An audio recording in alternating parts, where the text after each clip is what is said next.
What's up, everyone? George Bleccia here with Travis Thomas. This is Foxborough Rush T. How we doing today, Mike? I'm doing great, man, especially since we're going to do a best of the NFL draft. Because you know what I love about the draft, George? Yeah. Is when you and I argue over and over again about how I want blue chip, real players that could come in and help the team today. Yeah. Players we've actually watched in college football. Yeah. And then you go through the depths and you find these kids we've never heard of from schools that I didn't even know existed, and you want them on the team. That's my favorite part. You know what my favorite part is? You're saying the ones we haven't watched. I've watched them. I watched a lot of offensive tackles, a lot of deep receivers playing at, the FCS level. The beauty of the draft, Trav, the beauty of the draft, you never know where you're going to find a gem.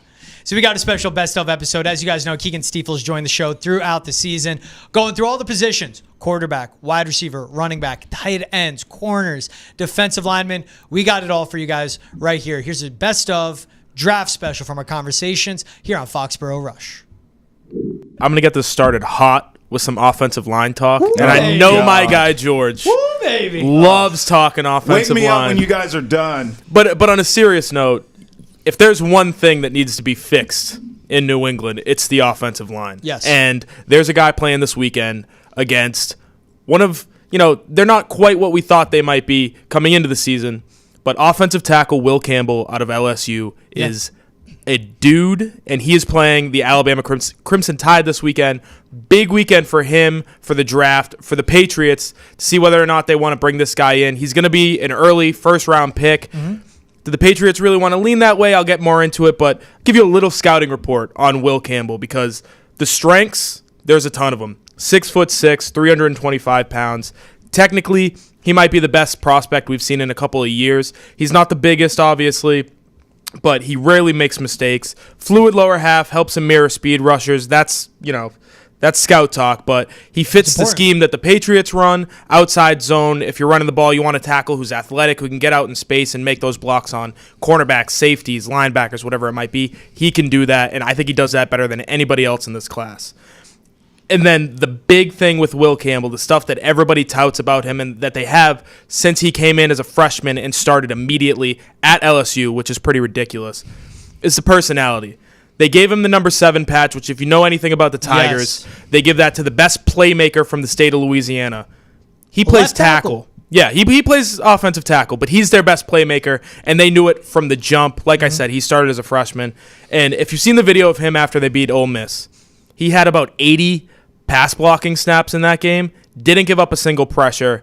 In that video, I can't repeat what he said because we'll get thrown off the air, but this guy's awesome. The personality, the leadership standpoint that he brings to the table, a ton of really great stuff. On the flip side, the weaknesses. Yep. He's got just about every red flag that you worry about when you're bringing an offensive tackle into the NFL in that transition from college football to the NFL. Short arms. His base it's pretty skinny. He doesn't have a great anchor. Can he fit into multiple systems? You don't really know. So this is a guy that if you're going to bring him in the first round, number 3 pick, let's say, number 2 pick, number 1 if you're picking that high, he's a guy where you might have to transition him to guard.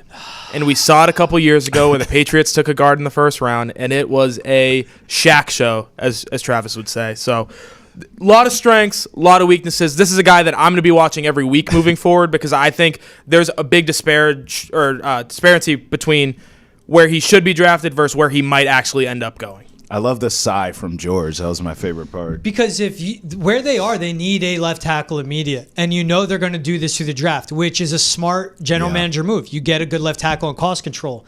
And him matching up this weekend with LT Overton, John Marion Latham, those are 2 very good edge rushers, especially Overton. It's Alabama. Alabama. Exactly. It's Alabama. Alabama edge rusher going to be elite. Right.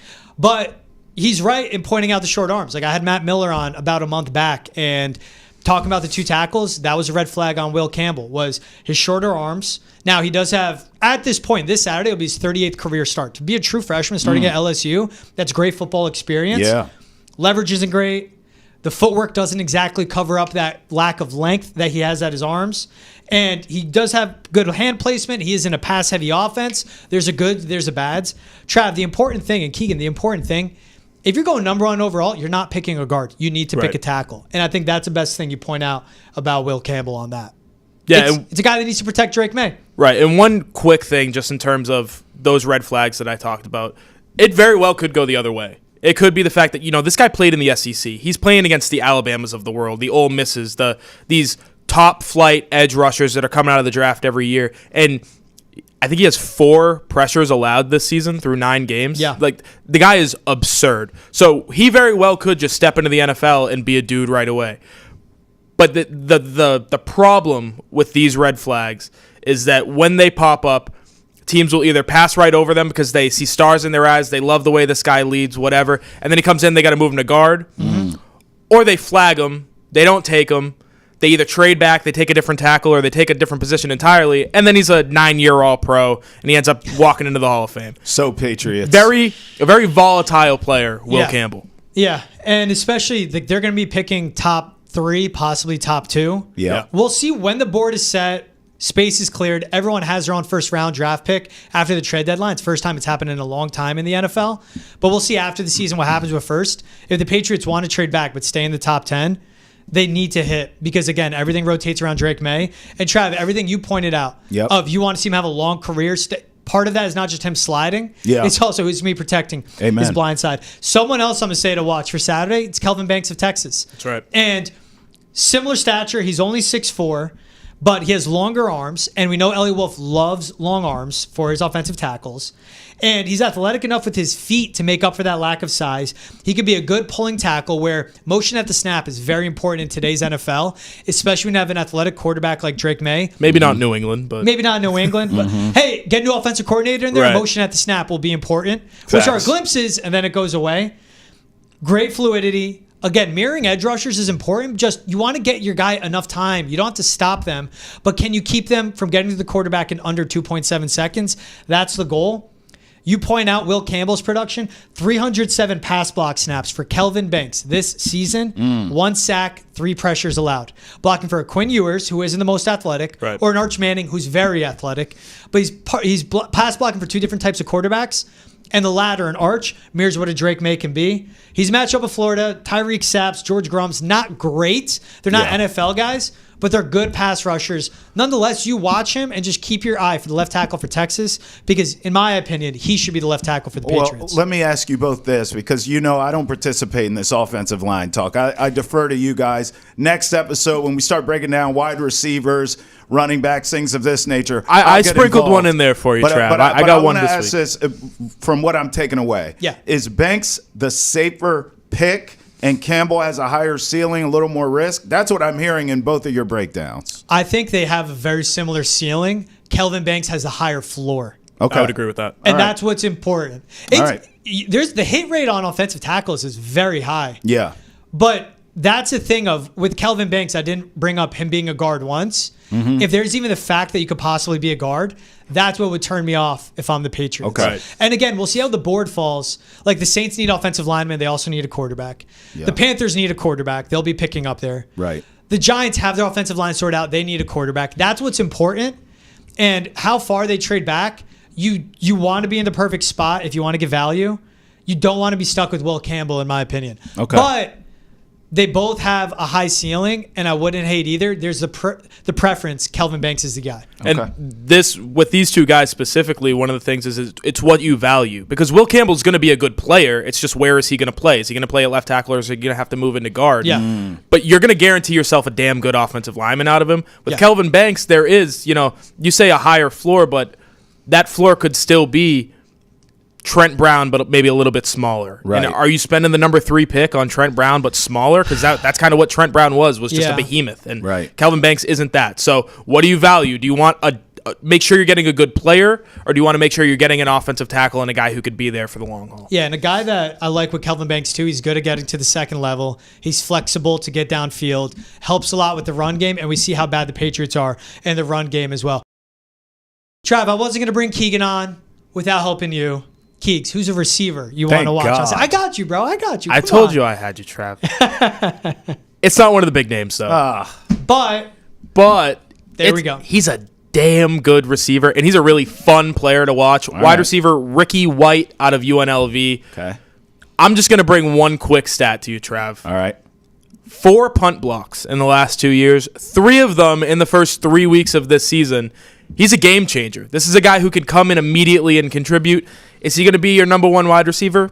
Maybe not. 6'1", 190 pounds, average size, but he's versatile. This is an XYZ kind of guy. You can put him in the slot. You can put him outside. You want him running that backside slant in the red zone, he can do that too. Mm-hmm. He can do a little bit of everything in an offense. And is he like a Marcus Jones where you just throw him the ball and let him run around like we did a couple years ago here in New England?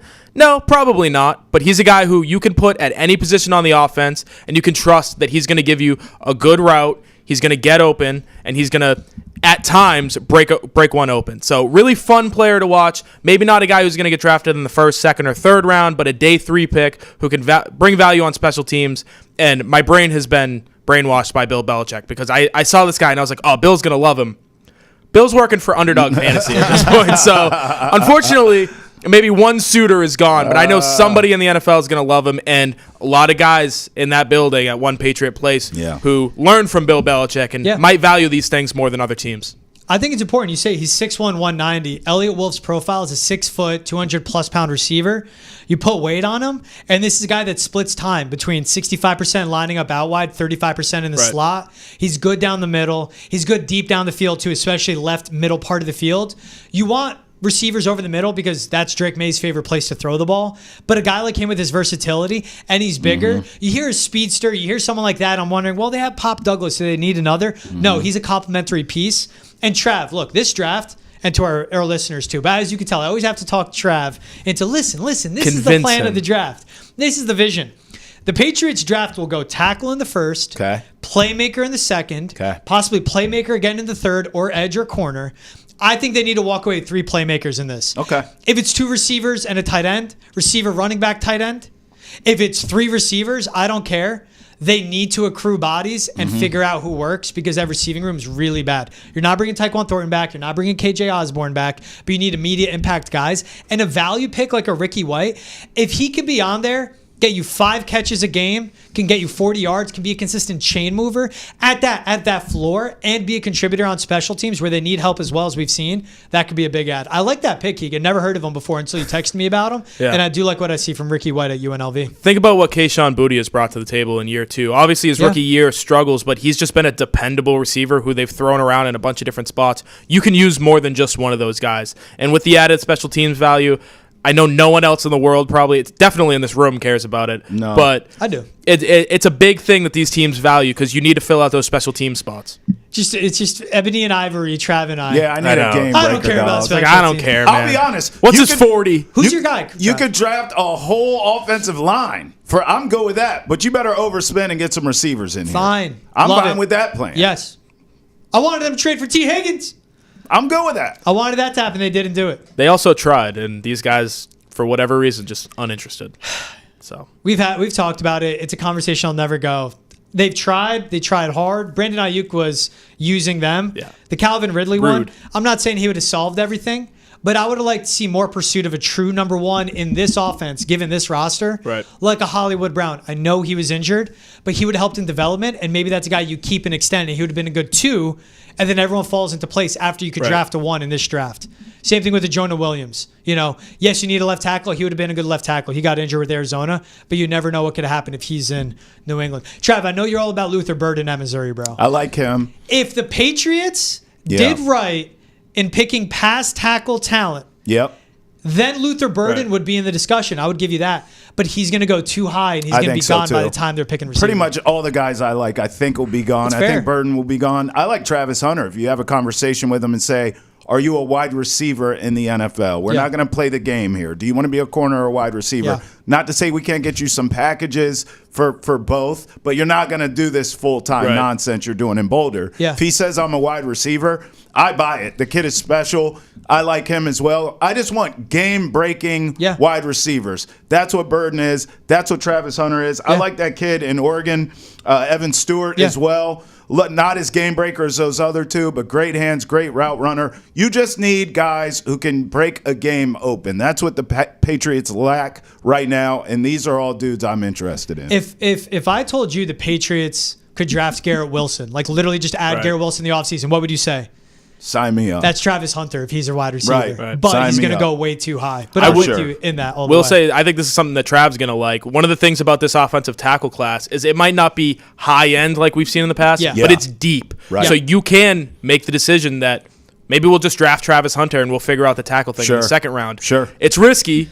You've already tried that kind of, and it doesn't look like it's working out too well. Yeah. But He's a Travis game breaker. Hunter, he's the kind of player that you would be willing to risk the number one pick and say, give me a cornerback and a receiver with this one pick, and we'll get the tackle in the second round. Absolutely. Yeah, don't sleep on Josh Simmons out of Ohio State. But that's, again, how does a board fall, what he's projected at. Right. And then that can happen. A Luther Burden, a Travis Hunter, if you are very confident. And this is when I would like to see Ellie Wolf get aggressive.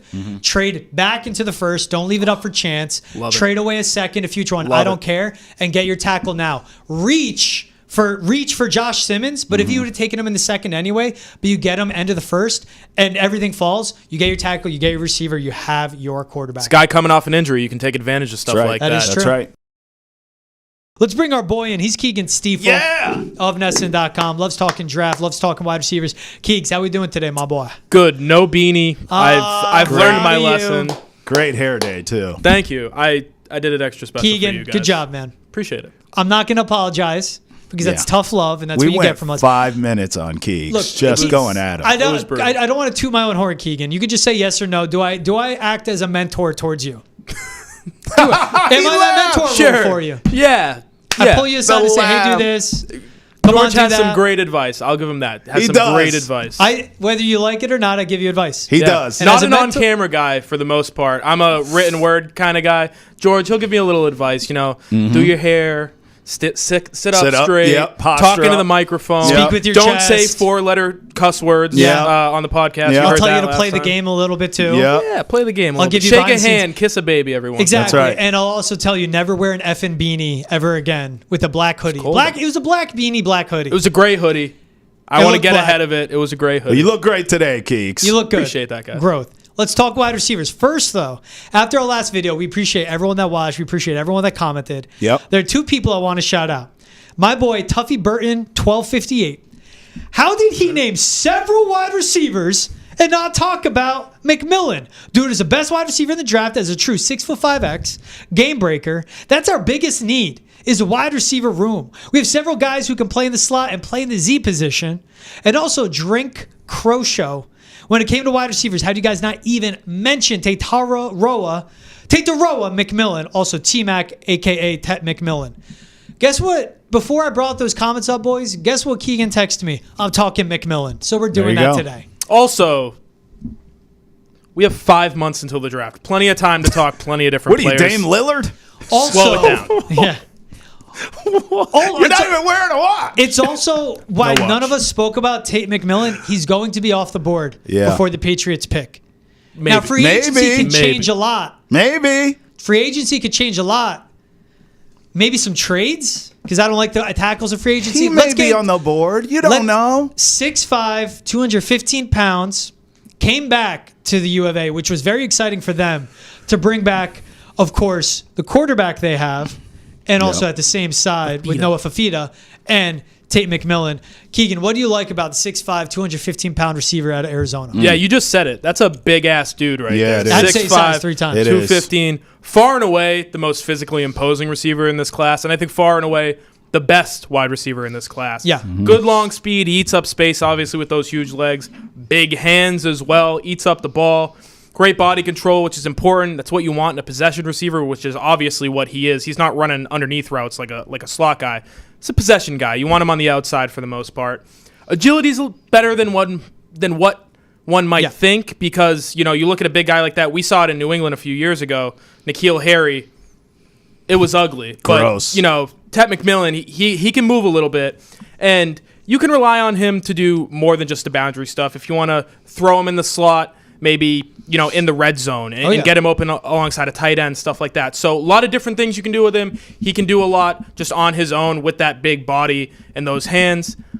But there are a couple cons. The NFL has some big guys too. I don't know if you guys have heard, but National Football League, the best of the best. So the size advantage that he has is going to be diminished at the next level. And there are cornerbacks who don't give a crap how big you are. That's right. Stephon Gilmore isn't worried about 6'5" Tet McMillan because he'll bully you. That's right. So that's one of the things that you really struggle with, whether or not that's going to carry over to the next level. And then for me, the 3-cone, we'll have to wait and see, obviously, at the combine if he runs it at the combine. But with big receivers, you see it a lot. Other than DK Metcalf, you can pretty much pinpoint whether or not a big body receiver is going to make it in the NFL by their 3-cone. So you got to wait and see on that. You can't really pencil him in as the number 1 wide receiver just yet. But I think he is well on his way to being that guy. At 6'5", 215, you said big hands. He has arrogant hands, and he has vacuum hands. Yeah. Mm-hmm. With his massive catch radius, his leaping ability, his great timing at a jump ball, 6'5", 215 with that frame, and he plays to that size. He doesn't play smaller. He plays like he's 6'5". I say arrogant hands because every single ball that comes his way, he clamps it and grabs it and sucks it in out of the air. He doesn't dog any balls to come back to, so he doesn't get undercut on any of his routes. Mm-hmm. And I think that's a huge strength. He's a smooth mover with the ball in his hands after the catch, too. Absolutely. He catches it, he turns up, he gets you yak, which is really important. And he can be a target in all 3 levels. He really is that deep threat. What I would like to see more from him is have a full route tree or a deeper route tree, because what we see, and I don't like the excuse of it's what they do at Arizona, because he has a good quarterback in Noah Fafita that can get him the ball, but it's a lot of go balls and it's hitches. I want more slants. I want more digs, and he needs to be better at his release at the line of scrimmage, because as you said, Keegan, at that big frame, that guys, you have a bigger zone for guys to get your hands on you. Yep. How do you fight it off? The way he fills out the frame, he reminds me of Mike Evans coming out of Texas A&M. His pro comp, though, it's a Drake London. The same way you see Drake London on jump balls. He can be really good. He will be a day 1 starter. I think it'll take him a season to break through, though. And that's my thing with Tate McMillan. But he's going to be great wherever he goes, because just what he does in the red zone. Watch him against Travis Hunter in 2023, not even this season. Now, Travis Hunter won that game, but there was a red zone target. McMillan had a touchdown in the red zone, and Travis Hunter didn't have a shot. And Travis Hunter is one of the best. He could be a number 1 overall pick out of corner, which has never been done, because he's that good. McMillan, for him to have success around him, I think it says a lot about him. Yeah, listen, I'm at the point where I just want a game breaker, a game changer. I don't know if this kid is it. I understand the size, luxury, if you will, but you have to be, in general, I think, a good receiving core to get a big physical wide receiver to complement what you already have. You ain't got a damn thing here. So although I understand the size being beneficial, I'd much rather I'll take a chance on a smaller guy if he's a game breaker. That's what I'm looking for. Yeah. Now, in years to come, you could say, okay, our wide receiving core is actually good now, and we can add some size to this. But if he's not a game changer or a game breaker or has that home run hitting ability, I ain't interested. I don't give a damn who he is or what Tuffy1876 said. Like, I need somebody in here who can make some plays and break a game open. If this kid can do it, then the size is a benefit. But I'm not picking him just because of the size. I need game-changing ability first and foremost. I will say, to Travis's point, you think about the wide receivers you put around these big body guys, and the 2 that come to mind, Drake London, like George said, and a Christian Watson in Green Bay. Who are around those two guys? Underneath. Smaller, underneath receivers. Yeah. The Ray McLeods of the world. The Darnell Mooneys. The slashers. What do the Patriots have? They've got those guys. They got Pop Douglas, and I would put him in the Ray McLeod. Sure. Yeah. He's not a real number 2. That's a slot receiver who you have to scheme him open. Yep. But behind that, I mean, Kendrick Bourne is a guy who, despite what we've seen in the last few weeks, he can be a guy who can play next to those big body receivers and bring together a group. Jalen Polk, Javon Baker, we'll see about guys like that. But I do think they've got the bones of a core that can welcome in a Tate McMillan and find success early. It would be, what do they do at the tackle spot? Yeah. And that's what it all comes down to. As our boy Dripsaw Killa commented, no tackle we're taking in the top 10, but if you were taken at the end of the first round, if there isn't a good receiver to be acquired by free agency or trade, the selection is no-brainer. It has to be McMillan. I see the argument. The way I look at this wide receiver draft, though, and I'm not like, the Patriots have so many needs. I don't want value. I want you to get guys that you love, and I want you to get the guy you want. When you scout him, and it's going to be a day 1 starter. Yeah. If Brian Thomas Jr. was in this draft, he's wide receiver 1. He was taken 23rd in last year's draft. Yeah. That's how this draft is sizing up right now. It's not the same wide receiver or tackle draft like we saw last season. Who's someone else you got for us, Keegs? Another wide receiver. We're talking wideout today. Yeah. Emeka Ibuka, who is a guy who has just posted every single year, 4 straight years at Ohio State. He's going to end up being Ohio State's all-time leading receiver. And that's saying something. Think about the guys that have come through Ohio State, from Chris Carter to Jeremiah Smith next in line. Emeka Ibuka is the best of the best in terms of longevity and being able to post year after year. So that's one thing, being able to post at the collegiate level. But he also has some traits. Functionally, his play strength is unbelievable. I would say it's better than a guy like Tet McMillan, despite the size difference. 6'1", 205. Doesn't jump off the page, but he's a strong-ass receiver, and he moves really well with the ball in his hands. He likes to run through people, not around them. Best blocking wide receiver in the country, and I say that not in the draft, in the country. You don't play at Ohio State if you don't block. Exactly. That's Ohio State for, coming from a guy who watches every single Ohio State game. You get angry with how much they run the ball, but that's their identity. They run the ball, and if you want to play, like George said, you got to be able to block. So does that really well. Short area quickness through the roof. These are all the things you look for, right? You're really excited about a guy like that. But the one thing is, he's a slot receiver. Mm-hmm. And what do the Patriots have? Pop Douglas, Kendrick Bourne, KJ Osborne won't be back. I'm not interested. Redundant. This is what I'm saying. And a lot of these Ohio State wide receivers in recent years, hell, Keeks, outside of Marvin Harrison Jr., who's a freak, okay? He's from planet Krypton. But outside of him, like Smith and Jigba, all these guys, they're slot guys. I'm not taking anything away from them, but like they're good slot guys. They're good. They're very good slot guys. Slot guys. But I'm telling you, like I need who can take the top off. Who can I throw? Here's a name, right? Look at Xavier Worthy with the Chiefs. This is a great example of this. Yeah. Zay Flowers, too, to a certain extent, of this is a smaller dude. He's clearly not some every down wide receiver you could throw to every time. I don't want to call him a gadget dude. That feels kind of disrespectful. But, like, they are game breakers. Yeah. And they do. There are games. They take over games. That's what I'm looking for.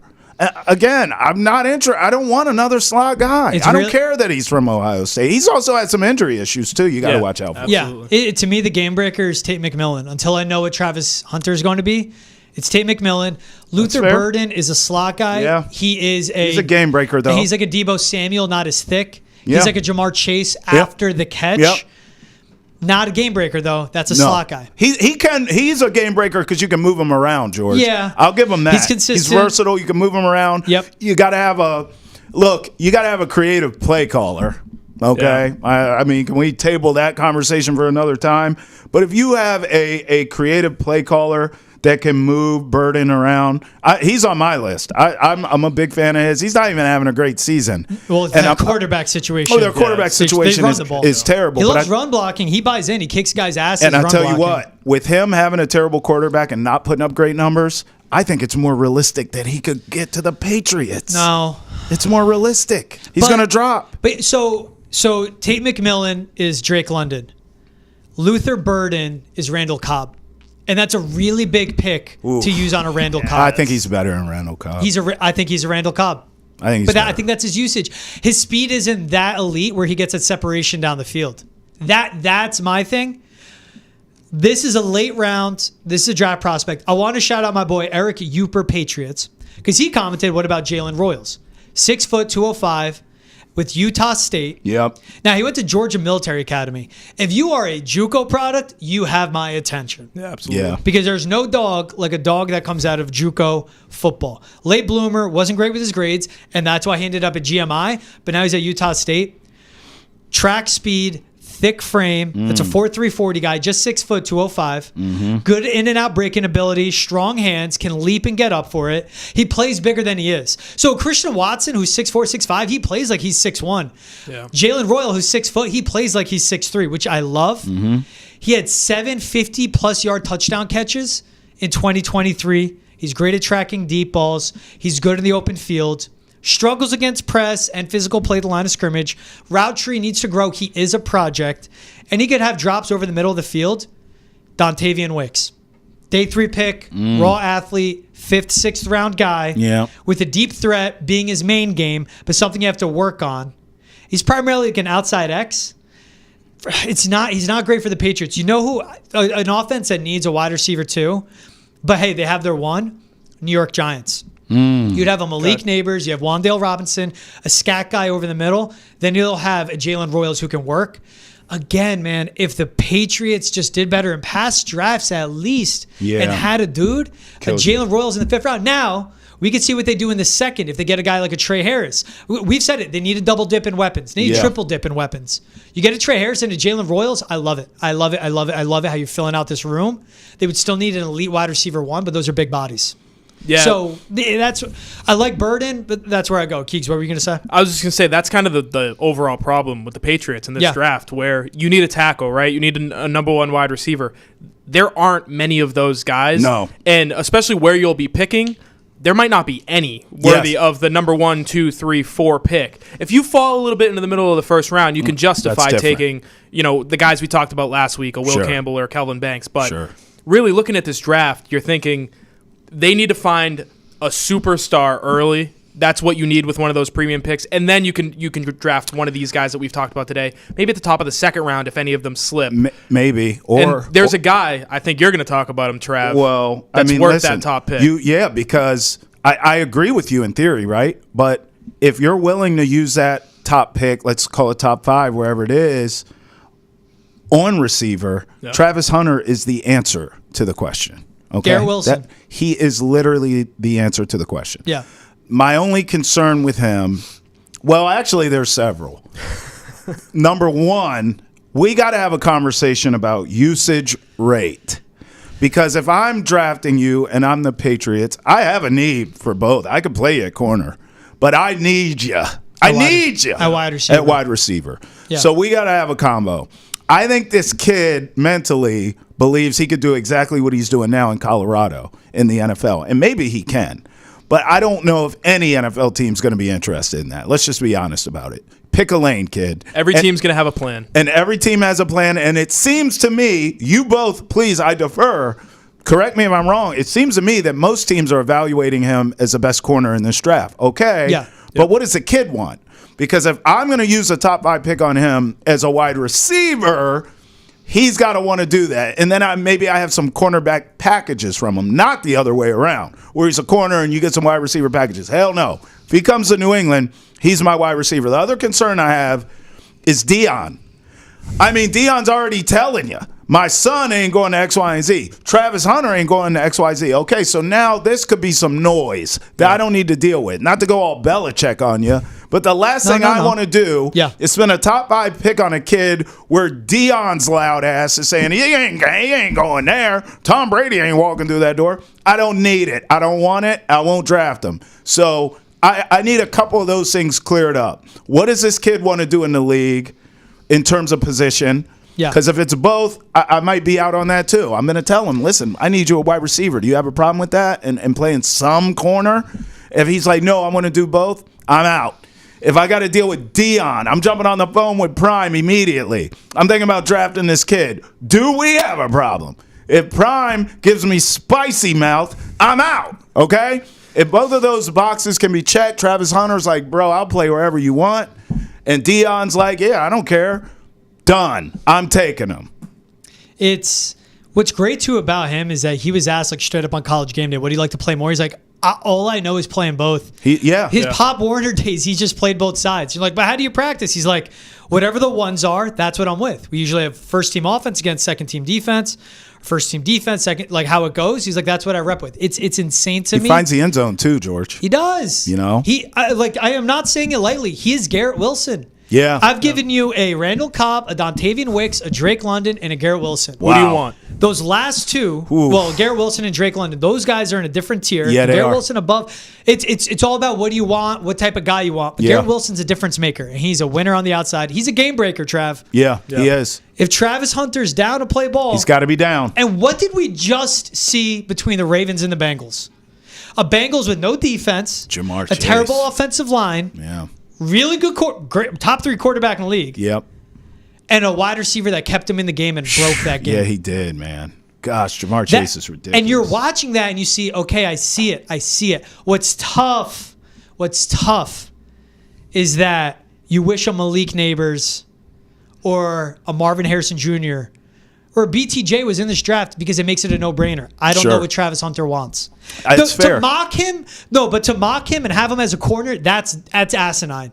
If you're taking him with a premier pick, he's a wide receiver too. I agree. So I hear what you're saying. He can do it all. I'm not saying he can't, but I would want, if I'm drafting him to the Patriots, I need you to focus on receiver the most. That's all. Yeah. I know, we're going to bury this conversation over the next few months, just talking about Travis Hunter, because they will be in the conversation to draft him.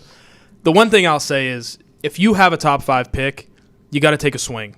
Right? There's no sure thing with a top 5 pick. So if I'm taking a swing, I'm taking a swing on a guy who can play both sides of the ball and he can do it damn well. Amen. I like that. I don't want to put him in any sort of bucket because what we've seen from him as a prospect is unlike anything we've ever seen that's before. right. People will put the Charles Woodson thing on him. Charles Woodson was playing 15 snaps of offensive game. He had like 30 catches. He had like 30 catches. Right. He was Travis Hunter is an athlete. When they draft him, it'll say the New England Patriots select Travis Hunter, athlete, University of Colorado. Facts. That's what I believe. So if you're going to take him with the top 5 pick, you're going to let him, with all the power that you have, you're going to put him in a position to succeed at both positions. You're not preaching. Just one. You're preaching. And by the way, he may return kicks because I'm going to tell you something. Yeah. You need every damn thing right? here. You need everything. This is why I bring up Prime, because New England's a perfect place for Travis Hunter to go because they need all of the skill sets he possesses. Yeah. There are going to be teams in this league that don't draft the kid because they're like, we just want him to play corner. We just want him whatever it is. New England needs it all. Right. But I just don't want to deal with it doesn't seem like Travis Hunter is a diva to me, but his coach absolutely is. I just don't want to deal with it. All right, let's bring him in. Fun subject. We've been doing it the last 2 weeks. Continues to be an absolute killer with the fans on YouTube. Keegan Stiefel talking NFL draft. Because the Patriots are so bad, we got to do it. Keegs, welcome back, my man. That's right. I love talking draft with you guys. I love doing it anyway, but having a team that stinks this bad to talk about it's a blessing. So as I said, as we opened too, I'm texting Keegan. I go, you want to talk edge? I mean, they got 6 pressures and no sacks, or we talk cornerback because it's relevant. He's like, oh no, we're going to talk cornerbacks on this one. So here's one thing I want to set the table, guys. And this is the way I look at the Patriots cornerback room. Their biggest needs are tackle and wide receiver. Cornerback won't be resolved that early, but there could be guys out there. What I want to point out is Christian Gonzalez, 6'1". Marcus Jones, 5'8". Jonathan Jones, 5'9". And I think those last 2 heights are being generous. Shout out the Short Kings. I want you guys to point out just real quick the top 6 cornerbacks in this draft. Travis Hunter, 6'1". Will Johnson of Michigan, 6'2". Ben Morrison of Notre Dame, 6 foot. Siobhan Ravel, 6'3". Takario Davis, 6'4". Denzel Burke, 6'1". Patrick Surtain, the best corner in football, 6'2". Sauce Gardner, 6'3". Jalen Johnson, 6 foot. Kenyon Mitchell, 6 foot. Jalen Johnson, 5'11". There has to be a type by the Patriots. We're going to get into it. I just want to set the table of I am projecting onto you. If I hear anyone under 6 foot, he got to be a baller, but I don't want anybody that's under 6 foot. And I'm shitting on my Short Kings, but this is where I'm at now, man. I am done with the undersized corners that we've seen get eaten alive week after week by these receivers and constantly picked on. The Patriots need depth in their cornerback room coming into this game. It's never been more adamant and more obvious than after what we saw, what Puka Nacua and Cooper Kupp did to them. Keeks, he's preaching, but here's the truth, right? Like, I don't even like calling him short. I like to just say vertically challenged. Thanks, I appreciate it. That's a recovery. Appreciate you guys. Keeks, who you want to bring up? I went on my soapbox there. Sorry to steal your thunder. Are you against what I'm saying? Hey, don't get caught up in height because of these guys, or what are you thinking? Listen, I love what you're saying about the size thing because I do think there's a big difference between a number one, top level cornerback versus a guy who can contribute in your cornerback room, which they have with the Joneses, right? Right. Let's say it. Let's say it. Size matters. I had to. Okay, let's go. All right. No, but these top line Q or CB1 guys, 6 foot, 6'1" and above. Yeah. So everybody I'm bringing to the table today, 6'1" or above. My man. It's time for the tall boys. So I'm going to start it off. I like that. Damani Jackson, cornerback out of Alabama, a guy I really like, not because of what I've seen on the field, but because of just who he is as a human being. If you know anything about this guy, legit track star. Probably could have been an Olympic sprinter if he wanted to. He's going to be close to setting the record at the combine for the 40. Legit speed, the best speed in the draft at the position. I think that's something the Patriots could use, right? Yeah. Jonathan Jones, he's not as fast as he used to be. He used to be that guy in your room where you want to line him up on the Tyreek Hills of the world and erase that side of the field with some safety help. Can't do that anymore. So just based off that alone, love the size, and I love the background. Started out at USC. He transferred into Alabama this year. So 2 premier programs, whether or not USC's lived up to it the last few years, that's debatable, but 2 top flight programs, and just everything that you see from this guy in terms of projectability to the next level. He's a cornerback 1, and you already have that, so he can be the guy on the other side of the field. Really help out your room a lot. And something that I wanted to get into, me and George talked about a little bit earlier, who do you have coaching these guys? And we've had that conversation with Drake Maye over and over and over again. But in the cornerback room, somebody who doesn't get enough credit for how good he's been at his job over the last decade, Mike Pellegrino, the Patriots cornerback coach. Yeah. It doesn't matter who they bring in. He's able to get something out of them and elevate the talent that he has in the room. We've seen it with Jonathan Jones. We've seen it with Marcus Jones. Christian Gonzalez, it took him no time at all to be that guy. Would he have been that elsewhere? Probably, right? That's the level of talent he is. Yeah. But they've implemented these cornerbacks into this system to where that's the best part of your defense right now. Is your secondary when they're healthy. So Mike Pellegrino, shout out from me. And when you're talking about bringing guys in to elevate this cornerback room, you can take a risk maybe in the mid-round, late rounds on a project because you have a guy there who's going to elevate them to the next level. Yeah, Mike Pellegrino, he's been with the Patriots staff since 2015. He's a cornerbacks coach in 2019. We've seen guys like Jack Jones be great. Now, Jack Jones was projected to be a first, second round pick, fell because of off the field stuff. But hey, stepped in, great. Marcus Jones. Working with like Alex Austin as a starting corner last season, at no point was I watching the cornerback play and going, oh my God, that's terrible. Like what he was working with. Then you get into the J.C. Jacksons, an undrafted free agent in 2018, broke out in 2020. Again, Pellegrino got his start in 2019. Jonathan Jones, undrafted free agent, 2016, 2020 is when he came into his own. I'm with you, Keegan, and that's where I do like this room. I think they need to add a free agency. I'll get into that. Yep. Right. They're not going to address cornerback until day 2 or 3, but that's when you trust the coach you have in the building. And as much as I've said and I've given DeMarcus Covington a lot of criticism, Mike Pellegrino has been phenomenal at coaching a cornerback group. So I like you point that out. Yeah, absolutely. And I think he's a guy who's going to continue to do that. You got to worry about him, maybe finding a job elsewhere. Yeah, that's someone I would pay. You got to Right. secondary coach. But organizations notice stuff like this to where he might be able to move into a different spot off of cornerbacks out in another organization, get some experience, and then that's when you get to elevate into those DC roles and those head coaching roles. So him back. It's all about opportunity for a guy like that. Oh, yeah.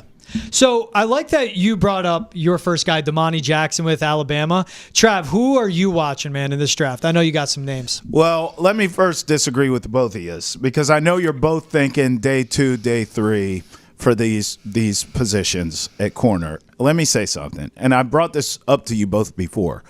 We have to remember that this team has buku bucks to spend, A, and B, I do think this Drake Maye kid being able to play changes everything. Yeah. I think last offseason, players looked at New England like a wasteland. Like, I'm not going there. Are you kidding? They just ran off another quarterback. They fired the GOAT coach. Like, I'm not going there. Now, all of a sudden, you have Drake Maye who can play. You have all the money in the world. Look, I would not be shocked at all if they address the glaring weaknesses of this team by spending cash money, baby. I'm talking trenches. I'm talking an edge rusher and an offensive lineman where maybe you could sort of change the mentality to we'll take those things on day 2 and day 3. Yeah. How about T. Higgins the other night in a loss on Sunday night? 9 grabs, $148 and a touchdown. Does he look like a number 1 option? Hey, I've been How's banging hell that to drum. the We'll see sound? if he gets tagged. We'll see what they have to give up. I'm just saying. Yeah. There's other ways to address There some could of be. these weaknesses. So I say all that to say I'm still living in they address those weaknesses with the money, then you could take a corner in that first round. And we both, all of us feel as though they're going to end up in the top 10, where we'll see.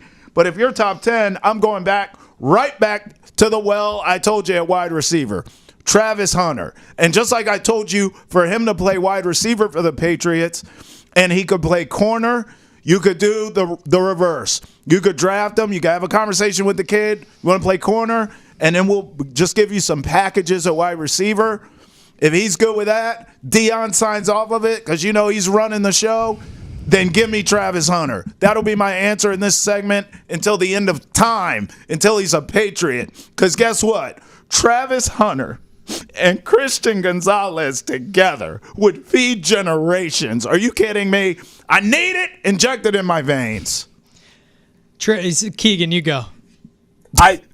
Listen, I'll never, ever, for as long as we're doing this, be upset about the Patriots drafting Travis Hunter. Never, not once. If they take him with the number 1 pick, I'm going to be round of applause. Well done. You made the bold but smart decision in my eyes. So I'm all aboard the Travis Hunter train. I think we should talk about him every week. We'll talk edge rushers next week, possibly. I'll bring up Travis Hunter because he could probably do that too, right? This is a damn good football player. And that's what you should be targeting, just good football players. Facts. So I'm all in on the Travis Hunter train. Get him in the red, white, blue. I'm all about it. Yep. It's exactly if they go out, and you did say it, Trav, and that's where I agree with it. So let me not be a jerk for once. Sure. And go, well, they could franchise him. Let me not try to be the nerd in the room. Okay, let's say T. Higgins is a free agent. All right, you pay him.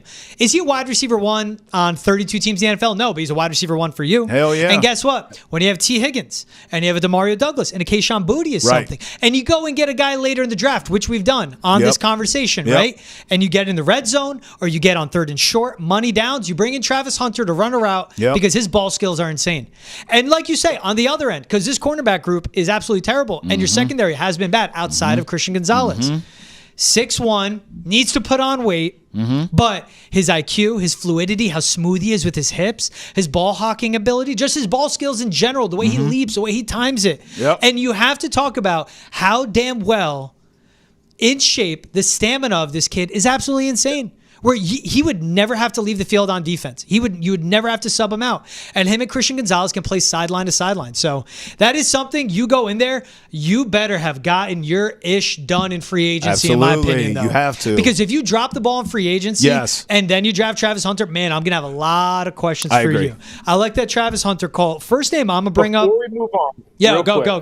I want to pose this question to you guys because I think it's an interesting one.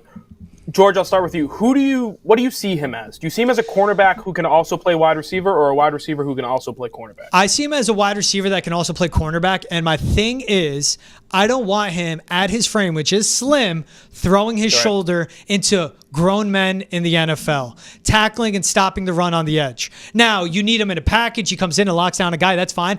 I just project him as a wide receiver because I think that's where a team would get better long-term return. But I also am fit. And as I've said it, like Jacksonville's the number 1 overall pick. They go Travis Hunter. Awesome. You have an elite cornerback. And then you have Brian Thomas Jr., who's your wide receiver 1, and then a really, really good wide receiver 2. I don't want him playing corner, but if my biggest worry is, well, he needs to bulk up, awesome. You get him in a weight room in the NFL. And also, if you have the kid like running around less, literally on game day, not playing 1,000 snaps every Saturday or Sunday, playing less, like he will put on and retain weight and he could bulk up. And then if he's just 10 pounds, good weight. 10 pounds of good weight, and I could have a whole different tune about him playing corner, but I want him at receiver. That's just where I project him. I see Garrett Wilson. I just see Garrett Wilson, which to me is what you would want. Keegs, I see him as prime. I actually think he's very similar to Deion Sanders. I think you put him on his side of the field. You got Christian Gonzalez on the other. I mean, you could have a modern day Legion of Boom here with the Patriots. With those two corners, you get decent safeties. I mean, my God, all of a sudden, who the hell's throwing on the Patriots besides no one? And I say prime because that's how prime could do. He could lock down a side of the field or travel with your best wide receiver. And if he got a pick, it was house call city. That's what Travis Hunter can do. And then you bring him in, packages a wide receiver like Deion used to do. Yeah. I would also entertain moving him to returns. I mean, I see, to answer your question, I think this is prime 2.0. Yeah, and just to throw mine out there, I see him as a corner, and it's for two reasons. Number one, just refinement in terms of the ability to play a position. I think he's a better cornerback. He's just much more refined. I think it's what comes naturally to him. I think the receiver stuff, he still has a little bit of work on. Like, he's got the ball skills we talk about. Yeah. The route running's not that great, right? Like, there's a reason why he's going up over four guys to catch the ball. It's because he's not getting a ton of separation. There's a reason why he's their gadget guy, right? You're throwing him screens to get him the ball in space. So I think he's just better off as a cornerback. But like George said, in terms of the size, I think this is a guy who you'll see as he gets older. He's super young. He's still 20, right? As he gets older, he's going to be able to retain that weight, like George was talking about. He's going to get bigger. And I think it's going to be a lot easier for him when he gets a little bit bigger to just full-time cornerback. This is what I'm built to be. This is what I'm best at. Yep. And then you can find a role for him because it's so much harder to implement a part-time cornerback than it is a part-time wide receiver. Yeah, so sure. I think two reasons. Just what he is as a player, he's a cornerback, and then what is easier for the team to do, that's easier. Just you're our number 2 cornerback if it's in New England, and we're going to put you in packages. We're going to find ways to help you succeed. So those are the 2 reasons, but I think it's an interesting conversation because I see both sides. Yeah, and it's a kid, too, of, like you said, it's a lot harder to implement that corner because there's so much that goes on with defense. Wide receiver, hey, line up here, run this route. This is where you're ending up, and the ball's going to be there. And he's playing every snap for Colorado on both sides of the ball. It's not a sophisticated offense, but the fact that he could play every snap on both sides of the ball says a lot about his football IQ, his acumen, and just, dude, how detail-oriented and locked in the kid is. You can improve the route running, and that certainly can happen. Just think about New England, right? You saw it this week. Marcus Jones played a little bit of running back. They needed him for a snap. They threw him out there. Easy, right? Throw him in the huddle, have Drake tell him, this is what you're doing on this play. It works. Not that way defensively, right? Yep. Julian Edelman practiced as a cornerback for like 8 weeks before they actually let him play. Troy Brown in 2004 was practicing there in training camp because they knew, if somebody gets hurt, we're going to need an extra guy. So it takes a long time for a wide receiver to be able to go over on the other side of the ball and play defense. That's true. So the name I'm going to throw out here, Dalen Everett, cornerback out of Georgia, 3-year starter since he was a freshman, 14 games for a national championship Georgia team. Always one of the best defenses. 6'1", 190, 4.3 speed. Great frame. He's really good at press at the line of scrimmage. Again, starter since he was a freshman. Good tackler because you're not playing at Georgia unless you could do everything. Good feel in zone coverage. I think he has a lot to learn in man. And then here are the red flags I have for him. Stiff and pedal in transition, so he's just not the most fluid. And here's the big ones. Impatient in press, and he bites on double moves. But you know what? The last 2 especially, he's a good athlete. Like, I think the first one can improve. The last 2, this comes back to full circle. Mike Pellegrino can coach it out of you. That's where you trust coaching. If those are my big concerns, but he checks every other box where I've seen him in coverage. He has the side. He has the speed. Obviously, he has the experience as a 3-year starter at Georgia. Georgia. As a freshman, played 14 games. I like everything about this kid. So that's where I go. There's one more. Davison Igbinison, 6'2", 195, 4.3 speed. He started at Ole Miss, now at Ohio State. So that told me he could learn 2 different systems, like your guy Keegs at USC first. Really fluid hips, great awareness. He's a physical press corner. But those guys, Everett and Igbinison, those guys are in the picks of early 3rd to midway to the 3rd. I could see them being gone. And I don't know if the Patriots will be taking a corner even that early. Trav, so after all these combos we have, you're bought in, right? Trade back from 3. Take a tackle, top 8, and Kelvin Banks. Maybe trade back into the 1st? No? Yeah, I wouldn't use the term bought in. I would say that... you hear it. I see your vision. I don't agree. I just disagree. Right. Yes. I have a different vision. There's nothing wrong with your vision, but I have a different vision. That's all. That's it. It'd be nice to get Travis Hunter on the Patriots. You think? But it would suck when Drake Maye is still getting the ever-living everything beat out of him, so he can't even hit Travis Hunter when he comes in on specialty packages. I can't argue that. And, defense can only get so many stops when the offense isn't scoring points. Can't argue that. Just saying. Travis Hunter does not grow on trees, though, George. Does not. Hey, this is the best of draft special on Foxborough Rush. He's Travis Thomas. I'm George Blechy. Wherever you get your podcasts, please like, subscribe, download, rate, and review. And head to Nesson's YouTube page. Hit the subscribe button as well. Thank you for making us a part of your day. We'll see you guys with new episodes of Foxborough Rush after the holidays.